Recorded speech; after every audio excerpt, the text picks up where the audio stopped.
Merci pour cet amour. Merci pour ce prix précieux que tu as donné pour chacun de nous. Cela montre combien nous te sommes chers et sommes reconnaissants et nous voulons te dire en retour notre amour aussi et nous te prions que tu ouvres notre esprit, notre intelligence pour saisir, pour comprendre, pour entendre ce que tu as à nous dire, que vraiment nos cœurs soient ouverts et que tu nous permettes de ne pas ressortir comme nous sommes entrés, mais qu'au contraire, vraiment ton esprit fasse à nous cette œuvre de renouvellement, cette œuvre de régénération, afin que nous ayons cette force de pouvoir marcher comme toi tu le demandes, au nom du Christ. Amen.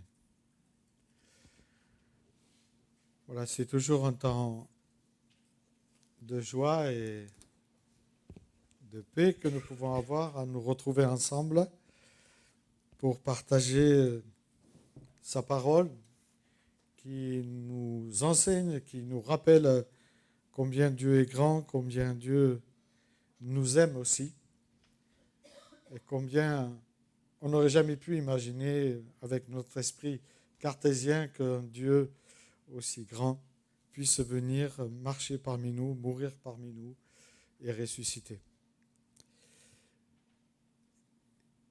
Et le fait que Dieu soit grand, le fait qu'il ait mis cette pensée d'éternité en chacun de nous, en fait, ça nous donne d'être, quand on ne le connaît pas, d'être dans une recherche. Et pendant la Seconde Guerre mondiale, Victor Frank, qui était un psychiatre autrichien, avait été déporté dans un camp de concentration, entre autres Auschwitz. Et justement, au cœur des ténèbres, comme on ne peut pas nous imaginer, il avait tout perdu. Sa famille, tous ses biens, bien sûr, aussi sa liberté. En fait, il raconte qu'il était confronté à une extrême souffrance qu'on ne peut pas imaginer tant qu'on ne l'a pas vécue. Extérieurement, lui qui était habitué à tout contrôler, et au milieu de cette galère, il s'aperçoit qu'il n'a plus aucun contrôle, qu'il ne peut rien contrôler en fait. Et pourtant, c'est au cœur de cet enfer, qu'on peut le décrire, comme il nous est décrit, qu'il fait cette découverte essentielle et existentielle. Il dira, l'homme peut être privé de tout, sauf une chose, sa liberté intérieure. Cette liberté intérieure lui a permis de donner un sens à ce qu'il vivait, malgré l'endroit où il était.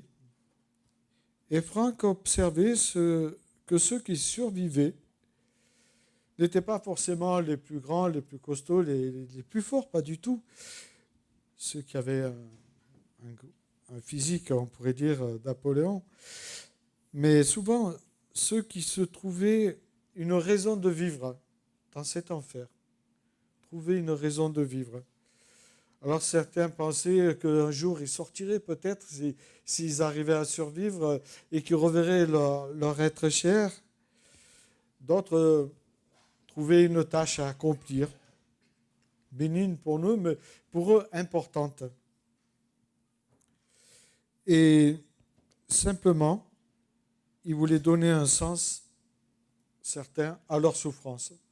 Pourquoi on est là? Pourquoi on souffre? Et chercher le sens à leur souffrance. Et après la guerre, il a écrit ce livre qui s'intitule « Découvrir un sens à la vie ». Et là-dedans, dans ce bouquin, il explique que l'être humain est animé par une quête fondamentale de sens. Et je crois que quand Dieu a créé l'univers, il a mis aussi cette pensée de l'éternité nous dit l'Ecclésiaste, et qui nous invite justement, même si on ne le connaît pas, à chercher le sens de notre vie. Et je lirai juste 3 versets dans différents passages de l'Écriture. Le premier, c'est dans le livre des Proverbes, au chapitre 8, verset 35.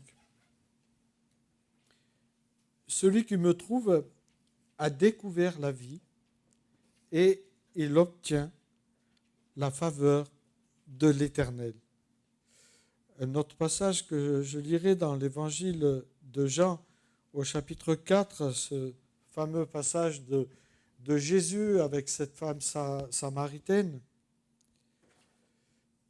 Au chapitre 4, verset 14, juste ce verset-là, Jésus lui dit, « Celui qui boit de cette eau, reprit Jésus, il aura de nouveau soif. » Il parle de, bien sûr, le puits auquel elle était venue puiser de l'eau. Et puis il poursuit en lui disant, « Mais celui qui boira de l'eau que je lui donnerai n'aura plus jamais soif. Bien plus, l'eau que je lui donnerai deviendra en lui une source intarissable qui jaillira jusque dans la vie éternelle. » Et puis un dernier passage qui se trouve dans le livre de la Révélation, au chapitre 22, au verset 17, il nous est dit, « Et l'Esprit et l'épouse disent, viens. Que celui qui entend ces paroles dise, viens. Que celui qui a soif vienne. Que celui qui veut de l'eau de la vie la reçoive gratuitement. » Voilà, depuis toujours, je crois, en fréquentant certaines personnes, qu'il y a ce sentiment qu'il leur manque quelque chose. Ce quelque chose, on peut le décrire en forme de plénitude que l'homme recherche. Cette plénitude qui doit être faite d'une paix, qui doit être faite d'un amour ou d'une vérité ultime. Et c'est intéressant parce que toutes ces choses-là, on les retrouve dans l'Écriture. L'homme aspire à une plénitude, en fait, qu'il presse intuitivement, mais qui échappe à la fois, car il est pris entre les forces contraires, on pourrait dire, de son moi, qui finissent par le rendre finalement prisonnier de lui-même. Cette idée d'être captif de soi-même est centrale en chacun de nous avant de connaître le Christ. L'homme est à la fois celui qui cherche la liberté, on pourrait dire, et celui qui se limite à sa prison dans laquelle il est né, on pourrait dire aussi. Cette réflexion, que l'on soit croyant ou non, traverse et traversera toujours l'ensemble de l'histoire de la pensée humaine. Parce que Dieu a mis en chacun de nous cette pensée de l'éternité. Et en y regardant de plus près, on la retrouve, cette pensée, chez les philosophes de la Grèce antique, mais aussi dans toutes les religions et aussi dans la littérature, même moderne. En fait, c'est comme s'il y avait une nostalgie d'un état idéal perdu, que l'homme n'a pas complètement connu, mais qu'il cherche éperdument. Il cherche inlassablement, et on pourrait dire inconsciemment, parce qu'il y a cet ADN de Dieu en nous. En même temps, il est éraillé par des forces opposées. Ça peut être des désirs, ça peut être des peurs, ça peut être ses instincts aussi, ses contradictions qu'il peut vivre intérieurement, ces chutes, ce mal-être. Il n'est pas seulement confronté au monde extérieur, mais l'homme et chacun de nous, on est souvent confronté à nous-mêmes. Cette idée d'être captif de soi-même, on la retrouve dans beaucoup de passages de l'Écriture, dans l'Ancien Testament comme dans le Nouveau Testament. Et cette idée d'être captif de soi-même est centrale. Et l'homme est à la fois celui qui désire la liberté, une liberté à laquelle il aspire et qui ne comprend pas où elle se trouve, et celui qui se contraint et se limite à sa prison. Et l'apôtre Paul, dans Romains 7, 14 jusqu'au verset 20, il décrit très bien ce mal-être. Et c'est là que naît ce besoin panacée et universel d'une solution. L'homme va chercher une solution à ce mal-être. Solution totale qui peut se présenter sous diverses formes. Cela peut être la philosophie dans sa quête de vérité. Et je vous assure, quand on lit cette recherche de philosophie, de la vérité dans la philosophie, c'est un casse-tête, quoi. En fait, on se mord la queue, quoi. Et puis, on peut rechercher dans les différentes religions, rechercher son salut, essayer d'obtenir un salut. Et là, le moi se met en route. Qu'est-ce qu'il faut que je fasse? Est-ce qu'il faut que je fasse des bonnes œuvres? Est-ce qu'il faut que je fasse ceci, cela? Et puis, il y a la science. On le voit dans sa volonté de comprendre, de maîtriser le monde. Et à chaque fois qu'elle comprend quelque chose, elle est renvoyée à autre chose qu'elle ne comprend pas. En fait, l'infiniment petit, l'infiniment grand, pour nous, est indescriptible. Et on n'arrivera jamais à le décrire. Donc, on voit bien que l'homme recherche, en fait, la maîtrise de quelque chose qui lui échappe. Certains vont même aller dans l'art comme voie d'expression, de dépassement même, on pourrait dire, de cette condition humaine. Mais je dirais que beaucoup ne voient pas celui qui leur tend avec amour cette eau offerte sans condition, cette eau gratuite, comme le faisait la Samaritaine, qui venait à midi, parce qu'elle savait très bien qu'à midi, il y aurait beaucoup moins de monde qui la montrerait du doigt, puisqu'elle avait été mariée et qu'elle avait connu beaucoup d'hommes. Cette eau offerte gratuitement, Jésus lui propose. Il lui parle d'une eau vive qui ne se contente pas d'étancher sa soif passagèrement, mais qui devient et qui peut devenir en chacun de nous une source permanente, jaillissante, jusqu'à la vie éternelle. Donc en fait, elle produit à nous une source. Quand nous recevons le Christ, ça nous met en marche. En tout cas, ça doit nous mettre en marche. Si ça ne nous met pas en marche, c'est qu'il y a un problème de tuyauterie bouchée. Et l'homme, malgré tout, que ce soit simple, si simple même dans l'Écriture, il recherche le remède ailleurs. Alors parfois, certains se lancent dans des techniques de délivrance, ou alors dans des œuvres. Plus je vais faire des œuvres, plus je pense que je vais m'approcher de Dieu. Certains se mortifient même, ou font des jeûnes. Je connais des gens qui cherchaient Dieu et qui faisaient des jeûnes de 30 jours. Malheureusement, Dieu n'est pas apparu. Mais ils avaient fait après, quoi. D'autres, ça peut être des prières avec des chapelets. Vous savez, il faut dire, il faut tourner le chapelet. J'avais un monsieur, chaque fois, il tournait. Je disais, mais tu tournes? Oui, il me dit, il faut que je fasse le tour de toutes les prières. Waouh! Heureusement que je n'ai pas de chapelet, parce que j'oublie souvent de prier constamment comme il le faisait cet homme. Donc, on voit bien que l'homme recherche par tous les moyens ce sentiment qui est en lui, ce sentiment de vide intérieur qui subsiste en lui. Il va employer et va chercher certains moyens. Et c'est intéressant parce que le psaume 49, il parlera en s'adressant au peuple d'Israël, mais aussi à nous. Il dira, ils ne peuvent se racheter l'un l'autre, écrit-il. On ne peut pas se racheter. C'est impossible de se racheter. Et puis, il continue, ni ils ne peuvent donner à Dieu le prix du rachat. Et ce matin, nous avons pu vivre ce moment où seulement le Christ pouvait payer ce prix-là. Aucun homme n'aurait pu le payer.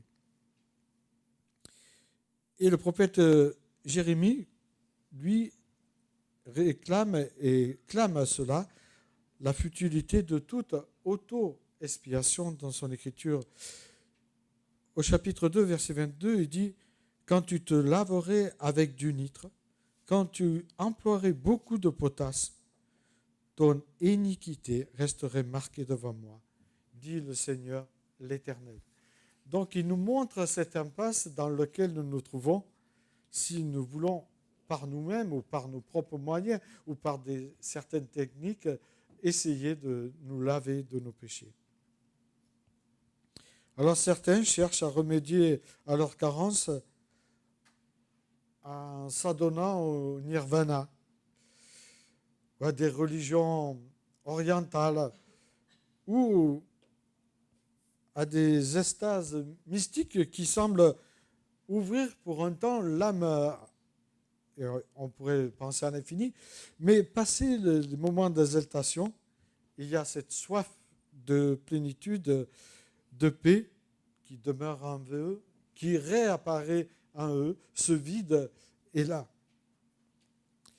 Certains alors se lancent, pourquoi pas, dans une certaine recherche, ça peut être la magie blanche, la magie noire, le spiritisme, la voyance. Et beaucoup de gens écoutent leur horoscope parce qu'ils sont inquiets. Mais je dirais que le commerce du monde occulte n'est qu'une pernicieuse séduction, hyper dangereuse, parce que l'Écriture, elle le condamne, elle nous dit au chapitre du Deutéronome 18 que c'est une abomination aux yeux de l'Éternel. D'autant plus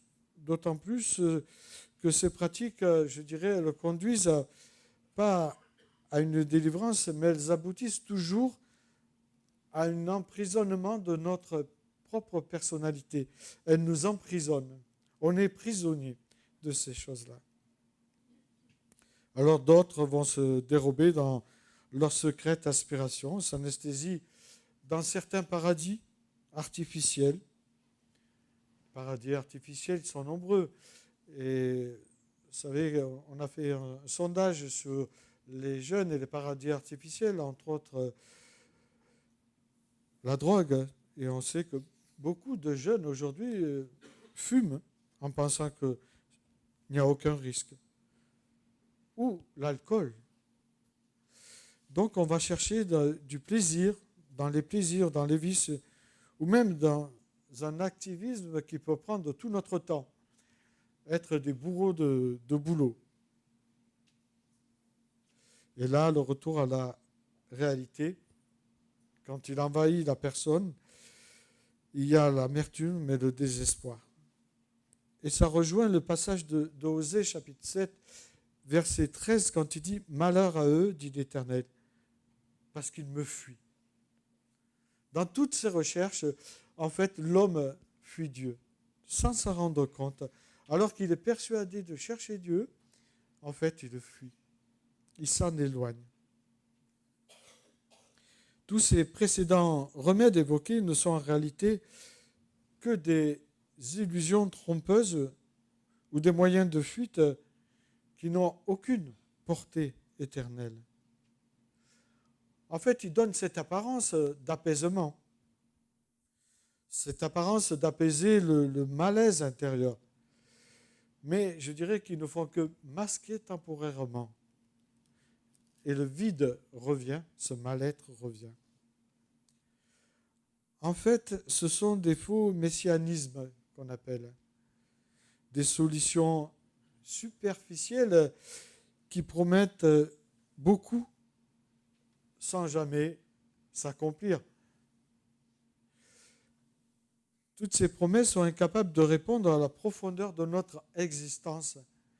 Et c'est normal, puisque nous ne pouvons que comprendre cela à partir du moment où nous rencontrons le Créateur. Il ne s'agit pas seulement de le connaître, nous pouvons le connaître, avoir entendu sa parole, mais il reste encore au fond de nous ce vide, parce qu'il n'y a pas eu cette rencontre avec lui. Cette rencontre qui peut combler notre vide intérieur, elle seule peut le combler. Et donc, quand on s'éloigne de Dieu, on se sent vulnérable sur beaucoup de choses. On sent qu'on n'est pas apaisé de cette recherche. Et notre soif spirituelle continue. Elle continue. Elle nous fait partir dans beaucoup de choses qui nous éloignent finalement de Dieu. Tout cela nous éloigne de la découverte authentique que la parole appelle le sens de la vie, le véritable sens de la vie. Et on le voit bien dans le messianisme biblique, à l'inverse, répond aux questions existentielles. Car il est imprégné de l'amour de Dieu. L'amour que Dieu, créateur et recréateur, a pour chacun de nous. Celui qui a créé l'univers a créé l'être humain aussi, pour qu'il puisse avoir une relation avec lui. Et le fait de ne pas être en relation avec lui, ça crée un dysfonctionnement en nous, qu'on le veuille ou non. Et c'est pour cela que l'homme recherche son créateur, mais le recherche souvent dans des endroits ou dans des impasses. Lui seul peut nous apporter le problème et la solution que nous pouvons avoir quand on est angoissé. Lui seul est capable de nous apporter la guérison du corps, mais aussi de l'âme. Lui seul peut satisfaire pleinement cette quête perdue de cet amour du jardin d'Éden. Dans la Genèse 3, après cette chute, l'homme va être distancé dans cette relation qu'il avait si proche avec Dieu. Et Dieu, justement, il répond de manière extraordinaire par ce que nous avons célébré, par cette croix. Il répond à ce sens de la vie. Voilà pourquoi je suis venu sur la terre, afin que tu retrouves cette relation perdue avec moi. La croix n'est ni une exaltation religieuse, ni une philosophie, loin de là, ni une sociologie, ni une morale, ni une mortification dans laquelle certains tombent. Mais à la croix, c'est la personne du Christ qui nous est présentée. Jésus qui s'abaisse parmi nous. Jésus, le Messie envoyé de Dieu, suscité par les hommes, mais qu'on retrouve déjà dans l'Ancien Testament. Dans le Deutéronome 18, verset 18, il est question, j'enverrai le prophète. Et son portrait va se dessiner au travers de la Bible. Tout au long de la Bible, on peut se faire un portrait de Dieu.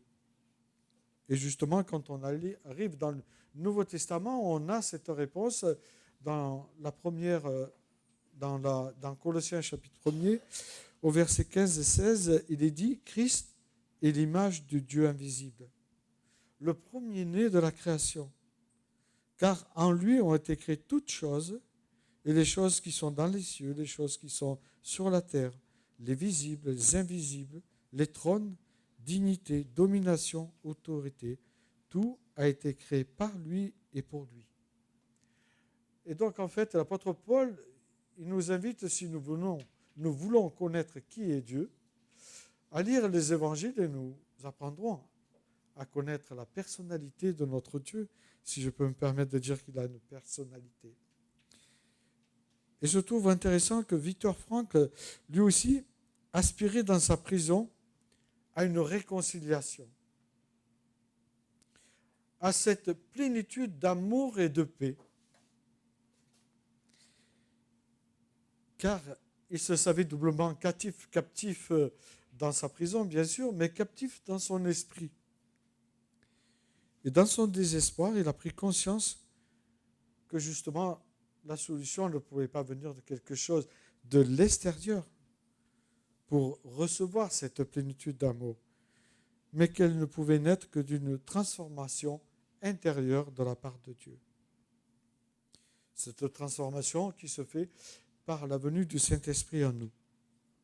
Cet esprit a la possibilité de transformer notre vie, de nous donner un nouveau regard, une nouvelle manière de penser, de réfléchir et de vivre. Car Ézéchiel nous dit que l'Esprit vient à nous, changer notre cœur de pierre en un cœur de chair. Et cet esprit génère une paix intérieure, inexprimable, dira Jésus, au travers de la parole de Jean, au chapitre 14, verset 27. Et cette paix va nous donner de vivre le fruit de l'esprit avec ses différentes vertus. Tout comme à la Samaritaine, Jésus désire combler notre soif d'amour. Cette soif qui est plus profonde que les choses temporelles que le monde nous offre et à laquelle nous avons pu goûter ou rechercher. Et justement, Ésaïe nous dit et nous adresse cette parole, plutôt une invitation. Il dit « Ô vous tous qui êtes altérés, venez aux eaux. Et vous qui n'avez point d'argent, venez acheter et manger. Venez acheter sans argent et sans aucun prix. » Cette invitation s'adresse à chacun de nous. Et ça, c'est quelque chose d'extraordinaire, que pour une fois, il y a quelque chose de gratuit. Et je dirais que c'est dommage de passer à côté de ce merveilleux cadeau qui peut nous donner la plénitude de l'amour que Dieu seul a en lui. Je vous invite à prier. Seigneur, merci, parce que au travers de tes disciples dans l'évangile, dans les épîtres de Jean, tu nous dis que tu n'as pas de l'amour, mais tu es amour. Merci pour nous rappeler cela, parce que souvent, cet amour, nous le recherchons dans bien des moyens ou bien des choses qui nous amènent parfois à être blessés et qui laissent parfois des traces même dans notre vie. Merci parce que tu te révèles au travers de ta parole, tu révèles cet amour et tu nous invites à en être renouvelés jour après jour pour que nous puissions vivre comme toi tu nous le demandes, comme toi tu nous invites à être ces disciples qui marchent dans les pas du Maître. Merci de nous rappeler combien nous sommes précieux, combien tu nous aimes. Renouvelle à nous cet amour afin que cette plénitude dont découle le fruit de l'esprit puisse s'épanouir complètement afin que d'autres aient la possibilité de s'abreuver. Merci Seigneur pour la croix, merci pour la vie, merci pour nous permettre d'avoir cette relation avec toi comme des enfants l'ont avec un père aimant. Et je te demande Seigneur que vraiment tu fasses habiter à nous pleinement cet amour. Au nom de Jésus-Christ. Amen.